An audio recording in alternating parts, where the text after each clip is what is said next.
Agora sim. Agora é pra valer. Vamos lá, preparando as coisas. Pronto. Tá me ouvindo bem, Nilza? Vamos aproveitar para ir testando o áudio.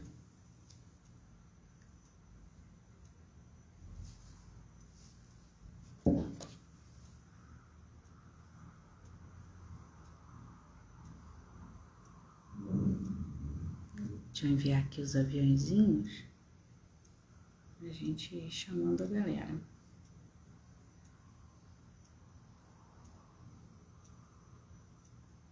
Prontinho, voltando.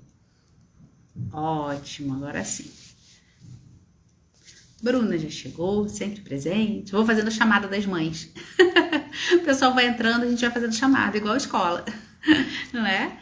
Então, hoje a gente tem como convidada a Nilza Baques, que veio falar pra gente sobre musicoterapia, né? E aí vamos desvendar um pouco o que é esse universo musical no trabalho com as nossas crianças, né? Então, um trabalho que vem sendo desenvolvido. Eu conheci a Nilza por conta de trabalho com pacientes meus, né? E vendo a evolução, observando a evolução, a gente acaba se aproximando, né? E trocando umas figurinhas. E aí veio a oportunidade de conversar com ela aqui. Eu já vou mandar o convite. Pera aí. Agora sim. Aqui para você sentar.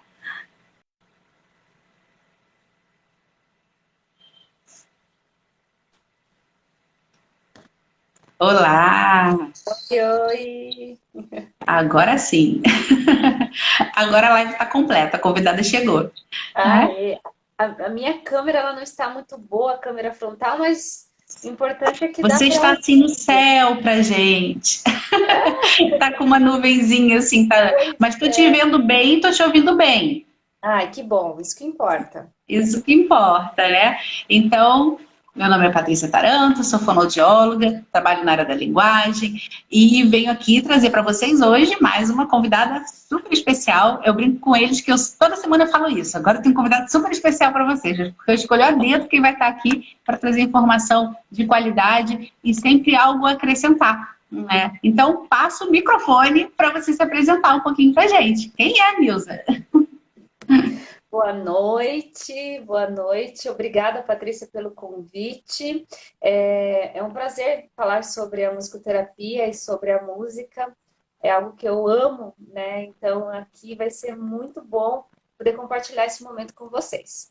Então, sou a Nilza Merlin Baques. Eu abrevio todos os meus nomes porque eu tenho 4 sobrenomes. É gigante. Sou natural do Mato Grosso do Sul, mas morei 19 anos em Curitiba e é onde fiz toda a minha formação ali inicial, de, com bacharelado em musicoterapia, com a Uhum. licenciatura em música, fiz a especialização em educação musical, tentei continuar o avançado em piano, mas aí as crianças chegaram antes na minha vida.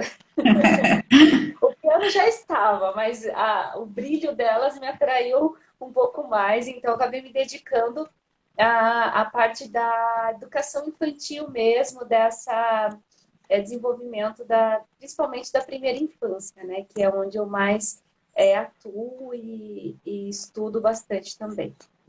Que legal, que bacana. Quer dizer que então é verdade que em Joinville só não tem joinvilense, né? Pois então, Porque cada concordo convidado que contigo. eu trago aqui, eu me surpreendo de onde veio. Mas a gente adota essa terra. Eu brinco que eu virei joinvilense. Exatamente, a Adotei gente chega e não Joinville. sai mais. Nós fizemos uma escolha mesmo em família em estar aqui em Joinville. Foi uma escolha por busca de qualidade de vida. Então, tem sido muito bom. Exatamente. Bom, então para começar nosso papo, eu separei uma primeira perguntinha, porque eu fiz uma espécie assim de brincadeira durante o dia, né? Eu fui soltando umas perguntas lá no Stories para perceber um pouco do que as pessoas que seguem, né, aqui o perfil, o que elas já conheciam, a experiência que já tinham tido. Então eu acho que para a gente começar esse papo ia ficar bem legal você comentando com a gente sobre a diferença entre a educação musical e a musicoterapia, né? qual é o que marca essa diferença? Né? Pensar em procurar um musicoterapeuta e não uma aula de educação musical como tantas a gente já conhece, né? Então, fica com você. Então, a primeira diferença é a formação profissional, é a qualificação, né?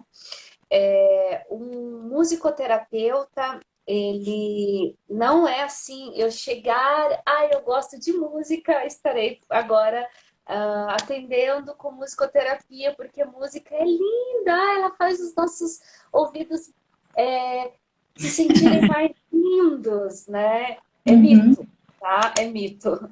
A musicoterapia, você precisa estar realizar um bacharel, né? Bacharel é uma formação de ensino superior, então você estuda por 4 anos e você então se gradua como musicoterapeuta, ou como ela infelizmente está em processo de regulamentação há alguns anos aqui no Brasil, você pode estar realizando a pós-graduação. Então é necessário você ter um curso superior, né? Especificamente em algumas áreas, tanto de saúde ou educação, e você pode estar fazendo a pós-graduação em musicoterapia. Essa é uma das principais né, informações. O educador musical, eu sempre bato na tecla também que ele precisa de uma formação de ensino superior, uma formação qualificada. No meu caso, como eu entendi que era importante também ter um conhecimento pedagógico, eu me envolvi na licenciatura em música. Mas hoje existem muitos profissionais, como bacharel em música popular ou em algum instrumento específico, né, que também atuam como educador musical, né? Essa é uma das principais diferenças. O musicoterapeuta, ele atua ali utilizando a música como ferramenta terapêutica e ele utiliza de técnicas específicas da musicoterapia, né? Então, nós temos técnicas, nós temos os modelos que nós trabalhamos, nós temos as escalas de avaliação, todas, né? Bem elaboradas já, consolidadas, né, no mundo inteiro para se trabalhar. E a educação musical, o foco maior é quando você trabalha o ensino da música, né? Nós trabalhamos o ensino da música em si. Diferentemente da musicoterapia, no qual o meu olhar, por exemplo, para a criança, quando eu falo de musicoterapia, o meu olhar está no desenvolvimento infantil, desenvolvimento cognitivo, desenvolvimento motor, né, entre outras áreas ali da criança. Na música, o meu foco está no desenvolvimento musical, né? O que ela está aprendendo, o que ela precisa desenvolver musicalmente falando para que ela possa se expressar através da música, né? Tocando algum instrumento, enfim. Sim, sim. Bacana que você explicando, fica muito marcado que realmente são atividades completamente diferentes, né? Que atendem também a momentos, períodos do desenvolvimento da criança, né? Ou a crianças que estão passando por períodos diferentes do seu desenvolvimento, né? Elas vão atender a demandas diferentes. Eu acho que isso que é muito importante ficar marcado e é o que eu acho que as pessoas buscam demais em torno do esclarecimento mesmo, porque buscar um e não buscar o outro, né? Então, assim, eles podem até ser complementares, mas cada um vai ter o seu objetivo que é totalmente diferente pelo que você está trazendo para a gente, não é? Então, assim, a visão que eu mesma tinha, até por acompanhar algumas crianças, né, que estão contigo, era justamente assim, perceber que existe um trabalho diferenciado, mas não ter o alcance de que movimento é esse. Então, quando você fala justamente, né, desses marcadores de desenvolvimento, né, do aspecto assim, do que é a teoria musical e tudo mais, a gente começa a entender, né, para quem está do outro lado, para o leigo, né, perceber que, nossa, realmente é bem diferente.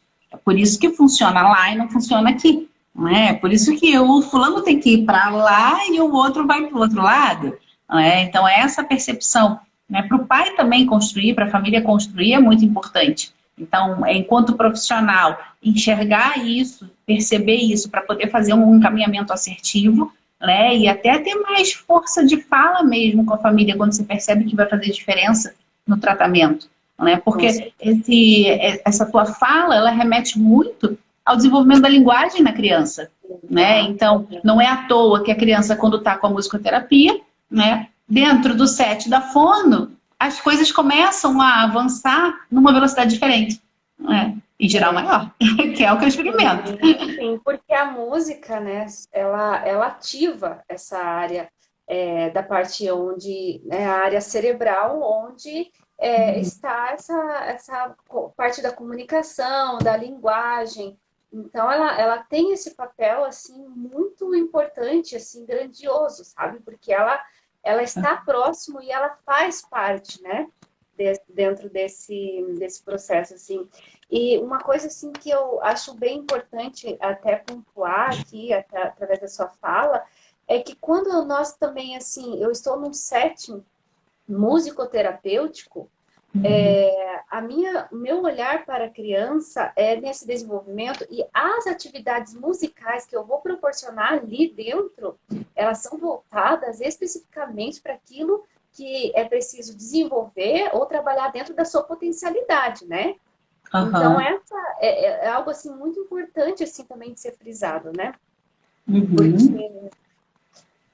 Porque quando uma criança, ela chega até a mim, né, até o musicoterapeuta, não vou ficar só em mim, né, também, ele vai olhar para esse perfil, né? Ele vai olhar para aquilo que é necessário ser desenvolvido. Sim, e aí eu tenho uma pergunta seguinte para você, né? Que aí eu fiquei pensando, a gente construiu essa imagem de quem é esse profissional, né? E quando a gente fala desse set terapêutico, né? O que eu espero encontrar num set terapêutico, num cenário do musicoterapeuta? O que eu espero que ele explore com o meu filho quando ele ainda não está com uma linguagem desenvolvida, quando essa fala ainda não apareceu? O que acontece lá dentro? Ah, acontece tanta coisa. Muita coisa. Eu, particularmente, eu sou uma pessoa que gosta muito do lúdico. Sempre penso que o prazer em brincar vai consequentemente levar ao aprendizado. Claro que essas brincadeiras, elas são dirigidas, né? Então, vou dar até um exemplo de como eu monto as minhas atividades, assim, focado, né, em uma criança.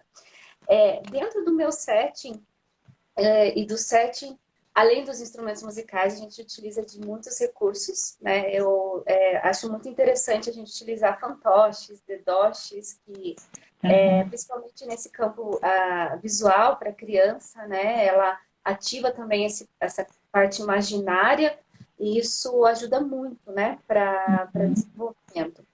Eu trabalho sempre com uma rotina musical. Uma das coisas que não pode faltar dentro dessa rotina, né, é que a criança entenda o início e o fim do processo ali, daquele momento, daqueles minutos que nós estamos juntos. Então, por exemplo, uma das primeiras coisas que eu faço é um trabalho do cantar. Então, sempre nós vamos ter uma canção de acolhida e a partir dali a gente começa todo o nosso desenvolvimento ali.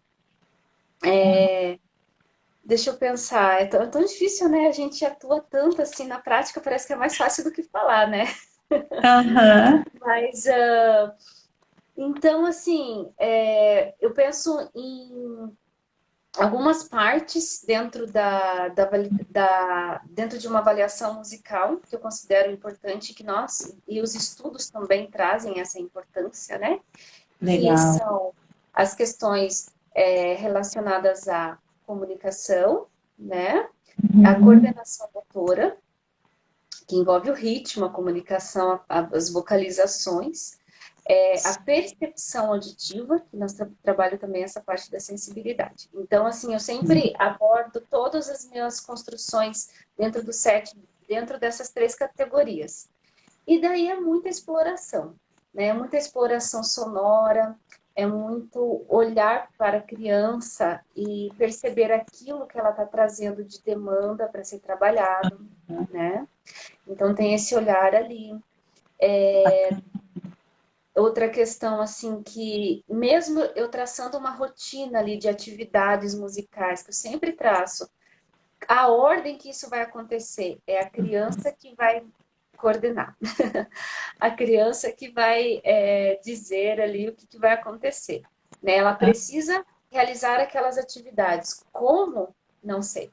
Muitas vezes acontece, eu programei uma canção, mas acontece uma improvisação e dentro daquela improvisação musical, no metalofone, ela desenvolveu ali uma vocalização com A. Então, aquela canção que era original, ela vai se transformar em uma paródia, que nós chamamos dentro do A, que ela trouxe, para daí eu começar a incluir, por exemplo, algumas sílabas, algumas brincadeiras ali. Então, Sim. acontece ali dentro, né?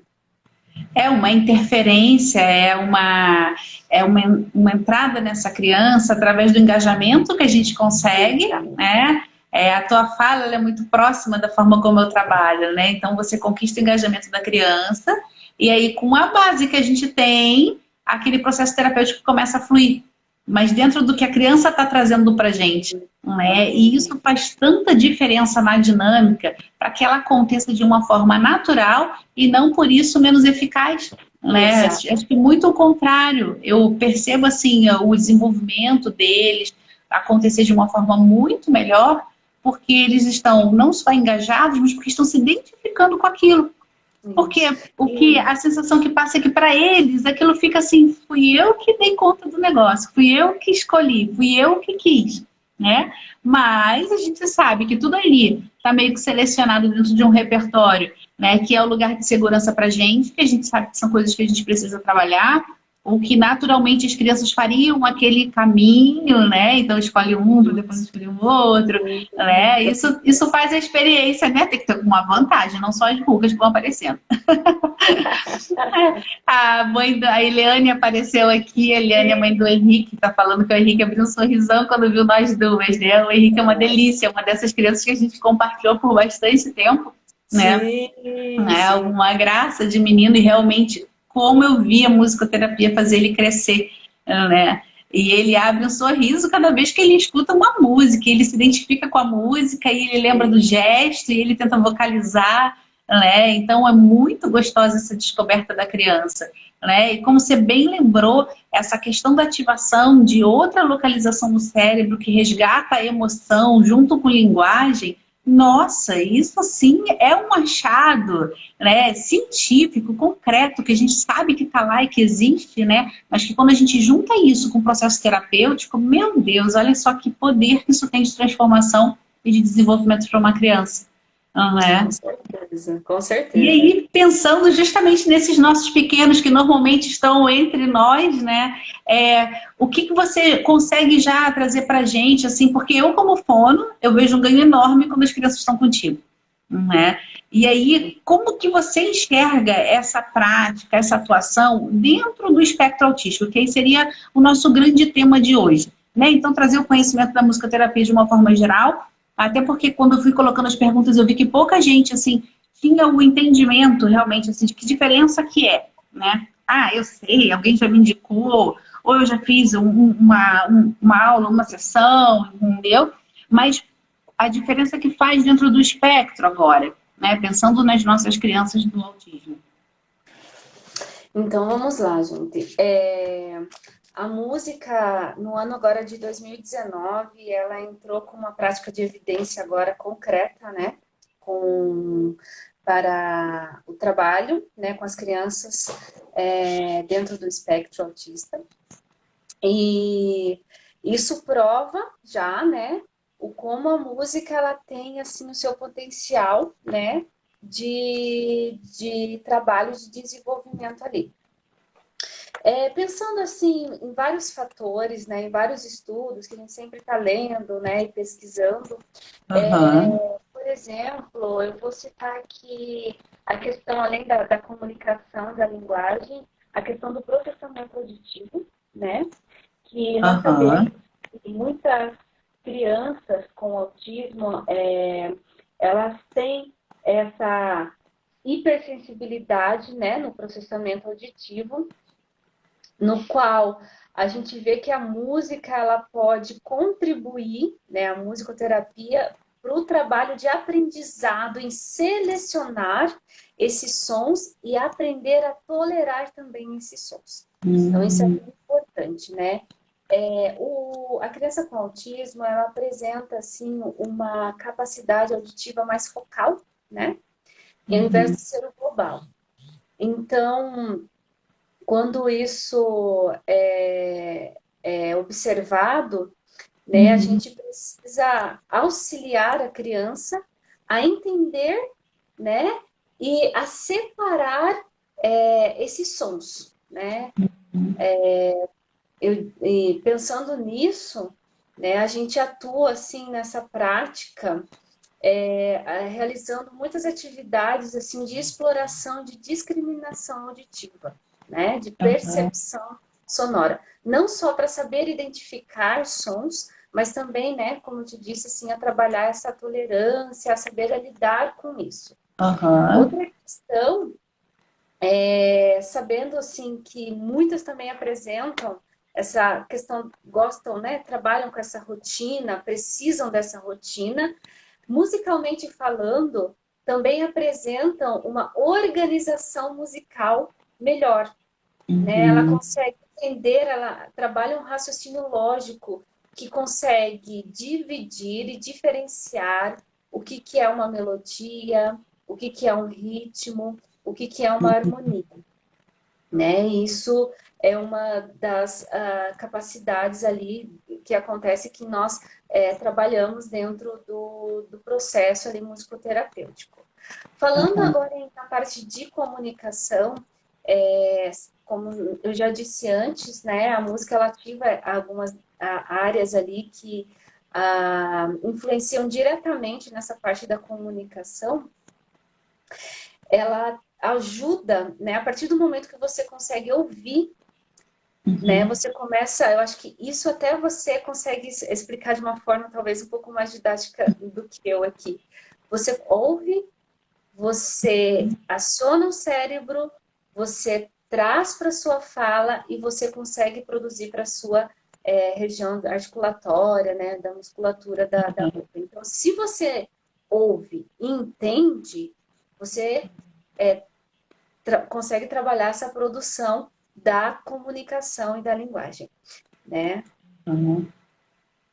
Excelente. Você sabe que essa fala que você trouxe, né, em relação à discriminação dos sons, a percepção, né, essa separação, né, de ritmo, que som é esse, isso remete muito à construção da fala, né? No desenvolvimento de fala e linguagem, a gente tem um termo que é entender o turno dialógico, né? Então, eu falo, você fala. Quando a criança ela entende que a fala ela se equipara a um jogo, aí por isso veio o termo jogo dialógico, né? Ela entende que ela tem turno. Então, quando eu falar, logo depois ela tem que preencher aquele espaço, né? E esse espaço é oferecido, né? Então, quando a gente tem aquelas pessoas que são muito impulsivas, agitadas, e quer que o filho fale, e fala muito com o filho, quer para o filho falar, aquele espaço não acontece. Então, ele não tem a vez, né? E você marca isso muito bem com a música, com o ritmo, com as pausas, né? Com o contorno prosódico, se é que eu posso falar assim pela música, porque na fala é a prosódia, né? Na música, eu não sei se vocês usam o mesmo termo, que seria essa melodia, né? Então você consegue trazer para a criança essa percepção por um outro canal, por um outro veículo, que não é só a fala. Exato. E aí, como você mesmo já explicou, vai entrar por uma outra área do cérebro que vai fazer essa leitura, né?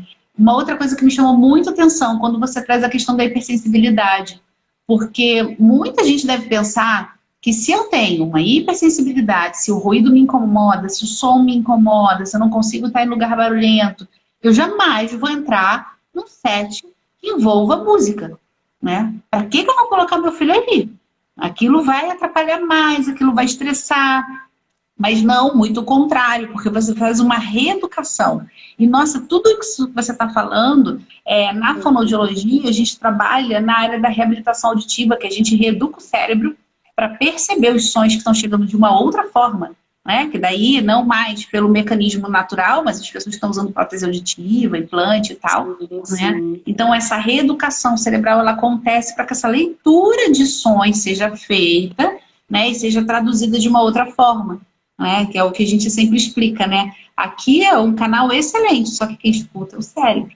Né? Isso. Então, o que está acontecendo lá dentro para que aquele ruído ele seja tão importante para mim, no sentido de evidente, que chegue a me incomodar, que chegue a me trazer prejuízo, que eu não consiga ficar naquele lugar.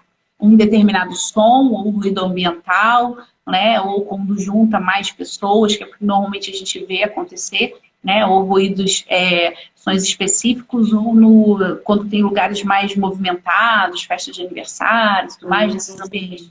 Né? E aí, realmente, a musicoterapia ela vem colaborar muito no espectro, justamente por fazer essa reeducação, né? E aí, de forma terapêutica, né? É. E além disso, né, ali no setting é trabalhado também a questão da concentração e a rotina, né? Então, as atividades, conforme o desenvolvimento, o desempenho da criança, né, os objetivos vão sendo traçados, conforme a idade também avança e tem esse amadurecimento, a gente já começa a incluir outras questões ali que vão auxiliar, né?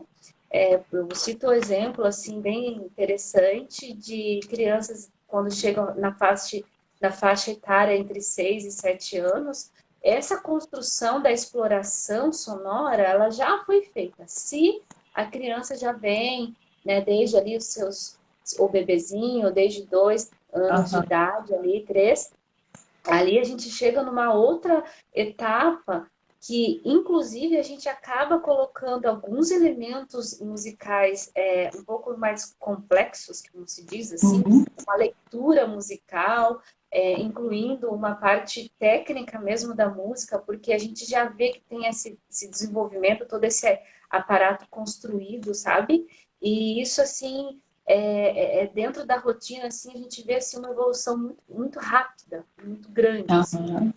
Então, se você pega uma criança em torno dos 6 anos de idade que já tem um contato musical anterior, assim, grande, ali você consegue nitidamente já identificar que a criança já tem uma afinação musical, mesmo assim mas ela não é verbal. Até as suas vocalizações, sabe, a forma de se expressar ali vocalmente, você já consegue identificar.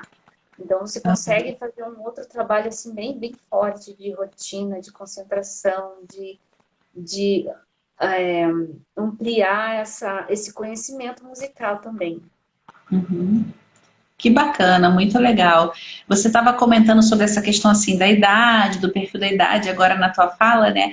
E aí me veio uma pergunta: será que existe uma idade ótima para se iniciar quando a gente está pensando em musicoterapia? Ou será que existe um perfil de necessidade? O que a gente atenta em primeiro lugar? Se não houve uma indicação direta, o que como mãe eu ficaria atenta, né? É a necessidade que me faz ligar o sinal de alerta, é a musicoterapia que está faltando. Ou se já teria uma idade em que se faz uma despistagem, como funciona também essa entrada no processo, né? É um processo avaliativo, é uma despistagem, né? É uma sessão experimental, como acontece na educação musical, como que funciona esse início do processo?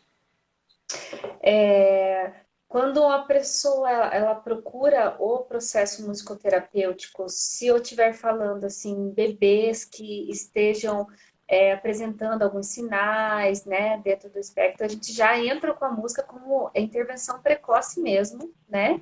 Porque ela já vem com um trabalho de exploração e estimulação musical para a gente trabalhar, inclusive, essa comunicação e desempenho de socialização também, né? Atenção compartilhada, e já começa ali, certo? Um trabalho de avaliação ele é feito, né? Sim, com certeza, sempre.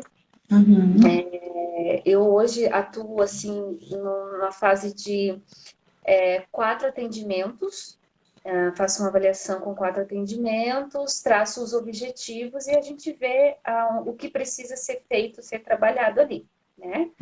Com bebê, com essas crianças menores, com essa faixa etária, é muita exploração e muita brincadeira.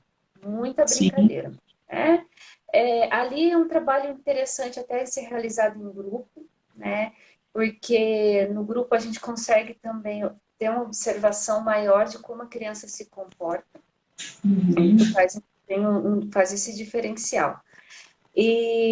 Mas conforme, dependendo da idade, como né, a criança já se vem realizando já alguns acompanhamentos, a gente também, penso sempre também em buscar dentro dos objetivos que está sendo buscado nas terapias, né, que a criança já realiza. Legal. Tá? Porque assim, eu não acredito que ninguém sozinho faz milagre.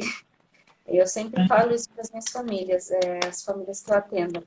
Eu não vou fazer milagre sozinha se eu não tiver o apoio da família, se eu não tiver o apoio dos profissionais juntos.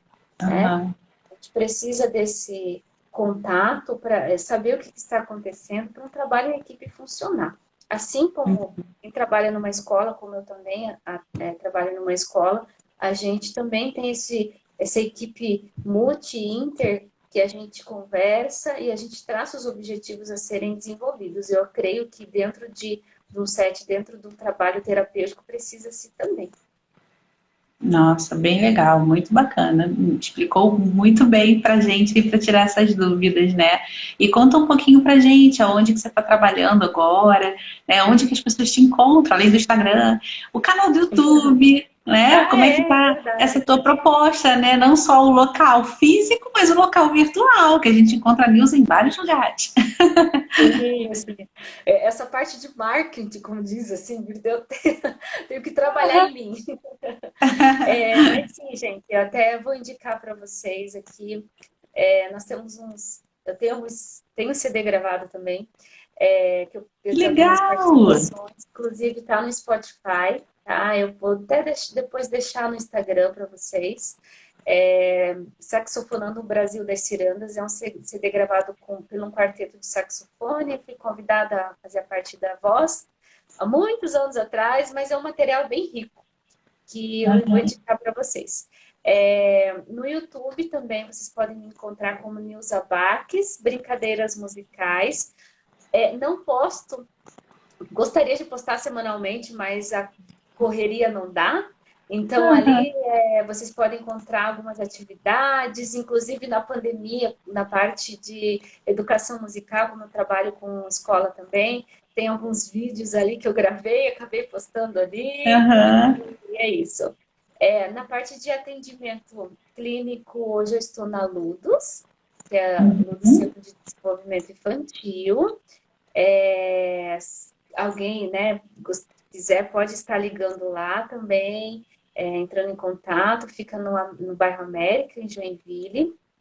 Inclusive, vou fazer uma propaganda, está com uma casa nova lá, bem legal. Eu vi que andava fazendo reforma, né? Bem bacana mesmo. E ali eu estou realizando meus atendimentos clínicos. Tenho também a domicílio, mas eu fechei a agenda a domicílio agora, porque senão a gente não dá conta de tudo. Verdade, A Patrícia sabe que eu comentei com ela esses tempos, a escola, eu queria deixar a escola, mas a escola faz parte da minha vida. E porque ali a gente aprende tanto, a gente conhece tanto, é uma experiência tão grande e tem uma carga horária também bem grande dentro de uma escola aqui em Joinville. Exatamente, não. Escola é um problema sério. Quando a gente entra, a gente não sai mais. Eu só saí quando eu me mudei, porque não tinha opção. Mas realmente, é um universo que apaixona, não tem jeito, não é? E aí a gente fica, meio lá, meio cá, não é assim, desdobrando para cobrir tudo. Até perguntam, como é que vai ser quando você se aposentar? Eu falei, o que é aposentar? Eu não me vejo. Existe essa em terapia. Não, é algo... A gente é apaixonada pelo que faz. Sim. Isso mesmo. Nossa, Nilza, eu queria te agradecer muito. Esse papo assim foi muito esclarecedor. Eu acho que trouxe muita informação. Aprendi muito hoje, né? Eu estava aqui só anotando. Eu estou olhando para baixo porque eu estou escrevendo, né? E cada convidado que vem aqui realmente é uma grande aula, um aprendizado enorme para mim. e é isso que a gente quer, né? Trazer conteúdo, trazer informação para as famílias, né? E trazer profissionais que sejam realmente referência no trabalho que fazem, né? Para que a pessoa esteja bem atendida, fique satisfeita e veja seu filho se desenvolver, que é o que todo mundo está querendo, né? Com esse projeto. Então, Com certeza, assim, te com agradeço certeza. muito por abrir esse espaçozinho. Sei como é que é duro a gente chegar, né? Assim, ainda tem filho pequeno, a gente chegar em casa depois do trabalho, ainda vir para live, né? A Gabi está falando, né? Parabéns pela live, muito bom conhecer um pouquinho sobre a parte da musicoterapia. Né? Realmente, assim, abre um universo para a gente entender o que é esse trabalho, né? Principalmente para os profissionais, para realmente fazer assim, boas indicações, trazer boas referências, né? E acrescentar tanto, né? E eu descobri depois, né, que na verdade eu sou fã da família, né? Não é só da Nilza também. Pois é, Um né? excelente, né, músico. Gente, que legal. Olha, eu conheci a sua família. O seu filho, a gente ficava encantado com ele, porque a gente só via ele correndo lá pelas os momentos, né, musicais lá da Casa da Cultura, né? É muito legal, gente, muito bom, assim, estamos em casa, né? O Everton aparecendo ali. Que grande e que ótima coincidência, muito legal, Com gente. Então, certeza. sinta-se em casa, vamos promover mais encontros, né? Que a gente vai trazendo mais conteúdo para as famílias. E mais uma vez, obrigada, né? Uma ótima noite para vocês. Agradeço também todo mundo que veio acompanhando a gente. E até a próxima. Muito obrigada, Patrícia, pelo convite. Obrigada a todos que estiveram aqui. E estamos aqui, precisando de qualquer coisa, estou à disposição. A Nilza era super acessível, gente. Pergunta mesmo, viu? Não fica com a dúvida engasgada, não. Você que é mãe que está assistindo a gente e quer um pouquinho mais, pergunta ela que a hora que dela vai te responder, né? Essa live vai ficar salva no IGTV, vai ficar salva depois lá no canal do YouTube. Eu vou mandar lá para Nilza também, para ver se ela consegue salvar lá no YouTube dela também, para a gente poder distribuir para muita gente essa informação, né? Tá bom? Então vou fechando por aqui. Um beijão para todo mundo, gente. Beijo. Até a próxima. Tchau. Até, tchau.